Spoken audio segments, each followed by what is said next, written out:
Hey guys, welcome back. It's Mike from MMA Fight Prep and Skill of Strength. What we're going to go over today is our second video on hip mobility. Our hip mobility series 1 really covered the basics of hip mobility in general. If you did those drills and you tried them out, I'm sure you had great success with it. Now we're going to take it to the next level. What we're going to do is we're going to add a little bit of resistance to some of the drills that we did in the prior video. Now some of these drills that we're going to do today are new, you haven't seen them yet, but with a little instruction and some practice you're going to do just fine. The whole idea behind adding a little bit of resistance is once you've added in a new range of motion, the little bit of resistance is going to actually make you stronger within that new range of motion. So you've got a newfound mobility in those hips. Now we're going to add a little bit of strength and a little bit of stability within that range of motion. So to start off with, all you need is a couple light bands. These bands we got to Perform Better. Same thing with the ankle straps. We've got those that Perform Better as well. Those guys do a great job. I would highly recommend getting your products from them. We need an anchor. We're just using kettlebells, but you can anchor to a cage, a rack, whatever works best for you. So I'm going to get hooked up here and we're going to get rolling.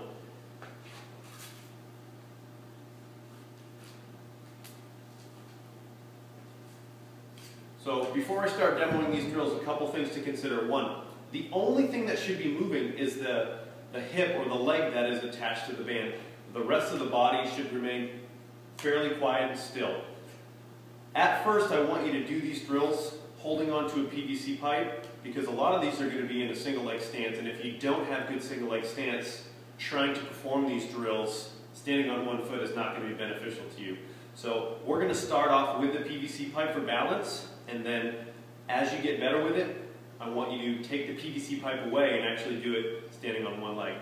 First drill we're going to focus on is single leg balance with hip flexion. Posture remains tall, abs are nice and tight, ribs are down. I'm going to bring the knee up and then come back down. Bring the knee up and then come back down.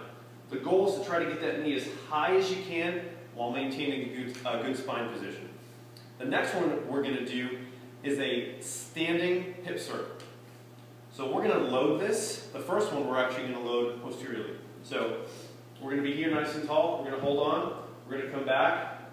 We're going to step up and over. Straight back, up and over. Straight back, up and over. Again, try to make a big sweeping circle, but make sure that your spine doesn't move. The second drill we're going to do, the second hip circle, is going to be very, very similar, but we're just going to load it opposite. So it's going to be an anterior load here. So you're going to come straight back, and then a big standing hip circle. Straight back, and then a big standing hip circle. Okay? A couple things to consider when you're doing these hip circles. Make sure that the resistance isn't too high, because if it's actually pulling you over, it's not going to be a beneficial drill. We want just enough resistance where you feel it, but it's not pulling you over. The next thing we're going to focus on is, again, single leg stance, but we're going to add in a little bit of loaded internal and external rotation.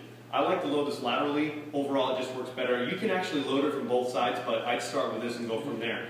So we're going to start nice and tall with our posture. Feet together. We're going to start with your knee up into flexion. Now from there, we're basically going to internally rotate the hip, and then we're going to externally rotate the hip. We're going to internally rotate the hip, and then externally rotate the hip. What we want to try to do is get that nice swivel in the socket. Make sure that your pelvis is not moving up and down, but you're just getting a nice swivel right in the femur there. From there, we're just going to do some really, really basic straight leg drills. So we're going to start off with some straight leg cross body adduction here. So you're going to be single leg stance, come straight across, and really squish. Straight across, and then really squish. From there, we're going to do some straight leg abduction. I'm going to actually hook up to the other band so you can see it.